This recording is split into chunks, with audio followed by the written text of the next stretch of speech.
Today I'm going to talk about the ENTP personality type. I'm first going to summarize them in a few keywords. So first of all, they are creative. They are one of the most creative types. They actually have a need to be creative, but of course creativity can be in a lot of different ways. As long as they can be original and kind of have their own vision, being able to use their own ideas, they don't want to be stuck just following someone else's idea, you know. They really want to think of something new. Yeah, they're also inventive, kind of for the same reason. They are people who, besides just being creative, like to think of new solutions to problems as well. So they are people who are good at actually finding solutions and answers to problems that other people have never thought of before, and use their creativity for that, for coming up with new inventions or new solutions, basically. Then they are stubborn, which I couldn't really think of a better word. Maybe there's a better word. I know this kind of sounds like a bad thing, but I mean it like a good thing, because they are the kind of people who speak their mind, you know? Whenever they feel like something is important to share, they will share it. And this is one of the reasons why people kind of will see them as like the debaters, you know? Like there's this kind of stereotype thing where they're called the debater. So are they, right? Are they debaters? And I personally think that in a way, yes, but it's a very specific term, so they don't necessarily always enjoy conflict. It's not like they kind of debate just to be confrontational or to create conflict or anything. It's just that whenever they truly believe that what someone else is saying is wrong, because they have their own reasons for why they are wrong, you know, they have their own conviction, then they usually will challenge them. And secondly, they also just like discussing their ideas with people. So they just generally tend to like discussions. They tend to like very theoretical discussions about things.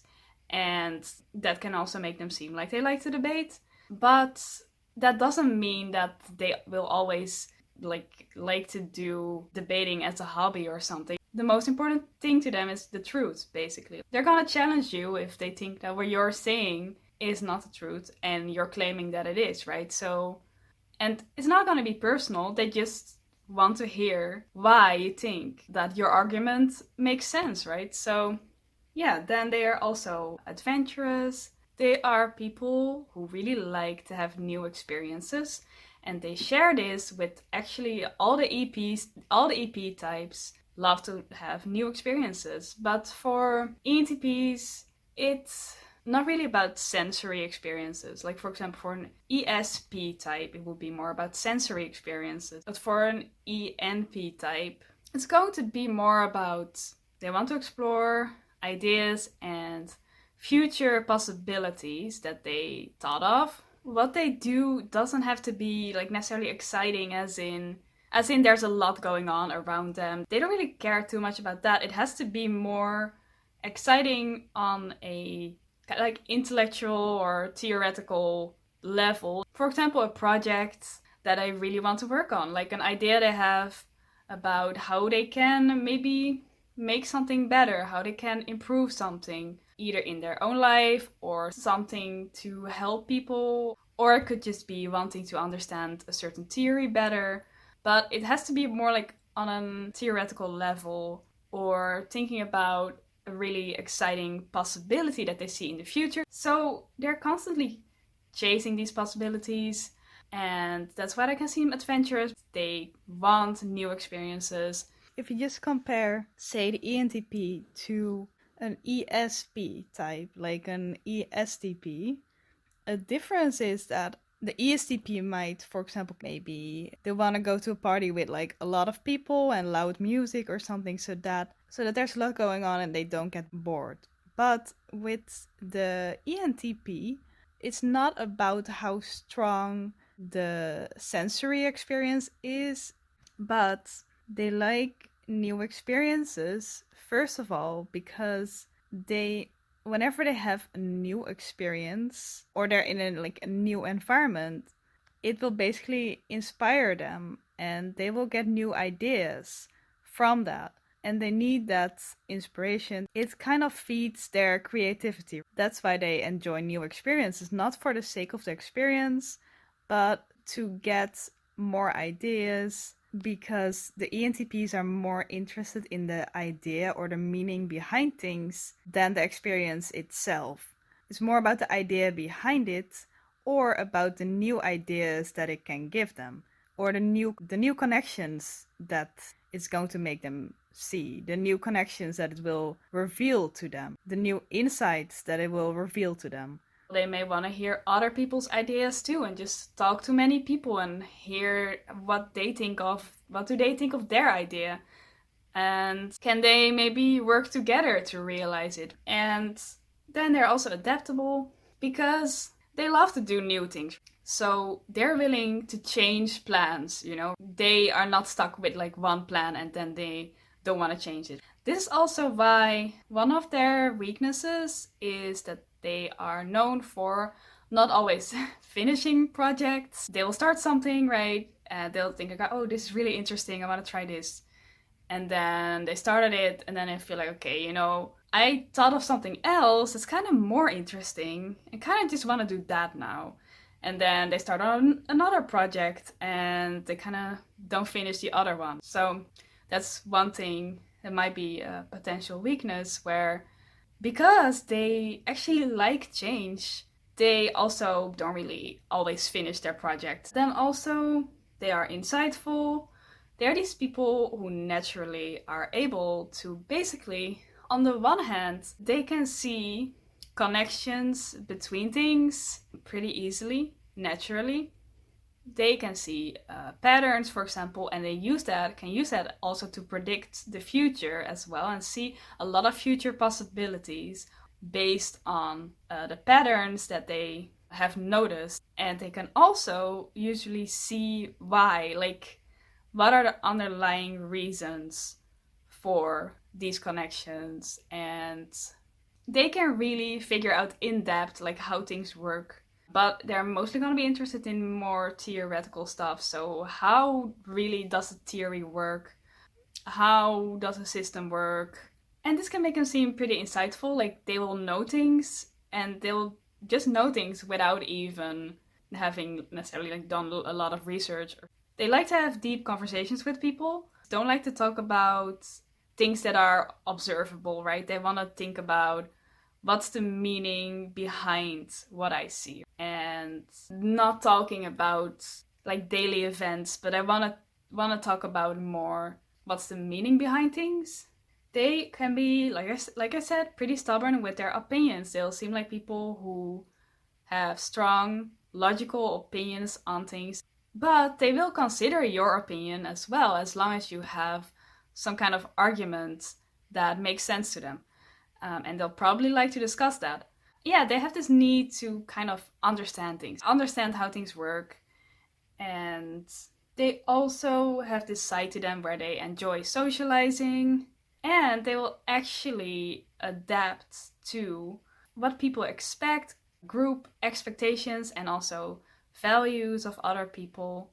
And I want to add this, as long as it doesn't really cause any conflict with their logical opinions on things. So usually they want things to make sense. They're very kind of logical people. They have their reasons for what they believe, and it kind of annoys them when things like don't make sense to them. But still, they will tend to want to also enjoy being social and kind of want to adapt to social expectations as well. So you will usually see them trying to do that, like, for example, mimicking other people's body language and that kind of stuff, which I also said this for the ESTP, because they both have this in common, where they will sometimes seem like they really want to adapt to the social expectations and kind of mimic people and kind of want to pay attention to how they're feeling and kind of adapt to that, make sure everyone feels good. But still, they will not really mind offending people when their logic is questioned, like when they feel like people are saying something that doesn't make any logical sense, right? So, and at the same time, they can also seem pretty emotionally expressive. So when it comes to ENTPs and emotions, like I said, they can be pretty emotionally expressive, and they are in that way kind of relatively well connected to their emotions and don't really mind sharing it, but they may not always understand their emotions very well. They may want to talk with people about how they feel if they need to understand their emotions better, because they don't really process their emotions internally very much. Because internally, they are always kind of logic focused, right? They're always kind of thinking about what are my logical reasons for doing things. It's like I have this and this and this reason for why I'm gonna do this. And that's kind of how they make their decisions. They don't really decide what they're going to do based on like, I'm going off my emotions. Like, I feel like I need to do this. So even though they are still connected with their emotions are not very tied to their identity very much. So they're not very focused on their own identity and their own values. Instead, they're okay usually with kind of taking on the values of people around them a bit more. And then they may not always know how they really feel about something unless they maybe talk it through or something. Because they may have trouble with understanding what their own personal values are, just like the ESTPs have this problem. Because internally they're so rational, they're so focused on logic and making their decisions based on that.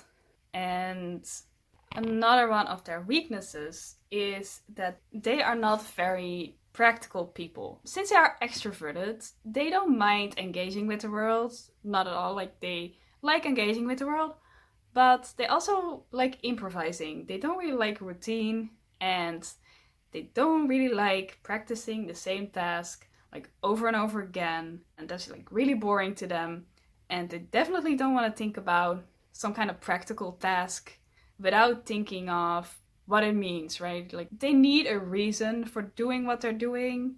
They always need a reason for what they do. Otherwise, they think it's boring. They're not gonna do something because someone tells them they need to do it, right? So, because they're an intuitive type, they don't really enjoy sensing necessarily. They don't enjoy being focused on like working with objects, any practical tasks. It's not something that really interests them, which means that they might have a really cool idea, right? Kind of be like, okay, I'm gonna do this, and then they're gonna try to do it, but they might realize that, oh, I don't really know how, right? I don't really know how to do it. So they might want to research that and realize that, oh, if I want to do this, I need to know how to, I don't know. Let's say they're like, they have an idea for some kind of way to design a house or something. Like, oh, I actually need to try and build something. Let's say they need to build a house. I mean, it's kind of a weird example, but they would have to research a lot of things that are kind of just details about how do you need to do that. And then they'd have to practice this task over and over and over again so that they actually know how to do it. And that's probably going to be boring for them. So they probably like to be kind of the idea generator, and then, oh, just let other people actually do it, right? Let other people actually build the house or whatever, you know? I'll just come up with the idea of what it's supposed to look like or something. And that means they might have ideas that then they can't implement them because they don't know how to do that successfully. And then they forget details. They don't remember details. They might need to study, for example, okay, what are the actual facts? And maybe read a book about it, like what is the history behind this. But if it's just facts that are very literal, it's just about, for example, oh, this house was built in 1948 or something, and then this happened, and then that happened, and there's literally no theory behind it. It's just facts. Then they're probably gonna be bored. They're like, why do I need to know this, right? So, like, just memorizing facts can be very boring to them, and remembering details that might seem kind of irrelevant to them, but maybe they still need to know it. Because they like to focus on the concepts. They like to focus on the big picture, the idea behind something. So they might forget, and then that's forgetting of details might actually bother them when they need to implement their ideas and make them a reality, right? Because sometimes you just need those details to make something work. And yeah, secondly, I already talked about this. They actually, even though they don't always seem like they want to adapt to the group, they still will tend to do that more than focus on their own values. They may kind of be like, oh, I'll just care about what everyone else cares about, which can make them seem very social and friendly and all that. But they may want to adapt to the group too much and kind of forget about what are my own values, what do I care about that maybe other people don't care about, and their own individuality. What matters only to me, who am I? Then I want to clarify, it's not like they don't care about things, it's just that they sometimes don't know, right? Because like I said, they are connected to their emotions actually, but they may not always know exactly what they care about and why, because they're not really focused on it all the time. And they struggle with accepting reality as it is, as an intuitive type. So when I say that, kind of mean a type that has intuition as their dominant function will always question reality. Like, can things not be better? Can we not change things? Can they not be improved? And they're very future oriented. Kind of want to live like a life that's more like out of the box, right? Out of the ordinary. How they want it. They don't like to follow people too much and just follow their own insights instead. They are people also kind of easily distracted, may have difficulty actually like truly being in the moment because they are usually kind of just distracted with ideas all the time. This can also make them seem like kind of talkative people, which they kind of share with the ENFPs. They also may not be aware of their physical needs, which is something that all the types that have dominant intuition may struggle with. Yeah, in terms of jobs, honestly, they can do anything as long as they're allowed to be creative within that job in some way. But an example could be like a scientist or an artist. Yeah, I also want to point out a difference because I talked about intuitive types in general, the INJs and the ENPs, right? What's the difference? So, one difference is that ENTP and the ENFP will not mind, since they're extroverted, they don't mind engaging with the world, they don't mind that. They love engaging with the world. They love being extroverted. It's just that they don't care about the sensory. Like, they don't care, like, touching things or doing something that's very exciting or being somewhere that's, like, really crowded or lots going on, right? Like the extroverted sensing types, for example. But they still, since they're extroverted, they don't mind engaging with the world. It doesn't tire them, a lot. But then the INFJs and INTJs actually may struggle with engaging with the world. And, they're instead focused on these ideas in their head. Engaging with the world is going to be sometimes a bit of a struggle for them, whereas they still have this sensory weakness, right? And the ENTPs, for example, also have this sensory weakness. They don't necessarily like sensing, but what's happening is that when they engage with the world, sensing doesn't bother them because they don't even notice it. They're not focused on the sensory experience. They might just not really notice it, so it doesn't really bother them. But for example, for an INFJ or an INTJ, it might be that whenever they engage with the physical world, they are forced to use extroverted sensing, which means they will be aware of the sensory, and it might actually bother them and kind of annoy them, right? Because when say an ENTP or an ENFP is engaged with the physical world, they're not forced to use extroverted sensing because they barely use it at all. They probably don't really notice the sensory too much because they're using extroverted intuition instead. So they still have their sensing weakness, but it's a weakness that shows in different ways, and they don't actually mind engaging with the real world. They just don't care about sensory, and they forget about it and all that stuff. So I just thought it was interesting. Let's move on. They have great imagination.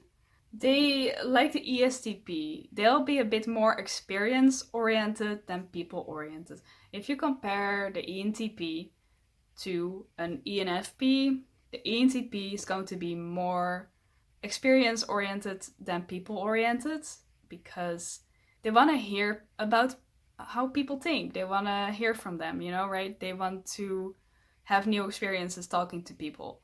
But the ENFPs are going to be more people oriented. They might just kind of want to make new friends all the time and just be more social.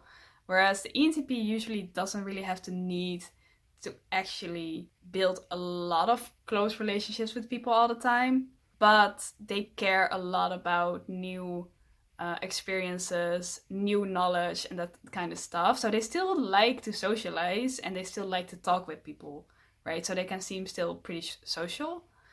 Yeah, so they're more experience and kind of knowledge oriented than people oriented. So one problem can be that they share with all the EPs that they don't really want to settle down, because they might feel stuck. When they can't do enough like new things, they might feel stuck.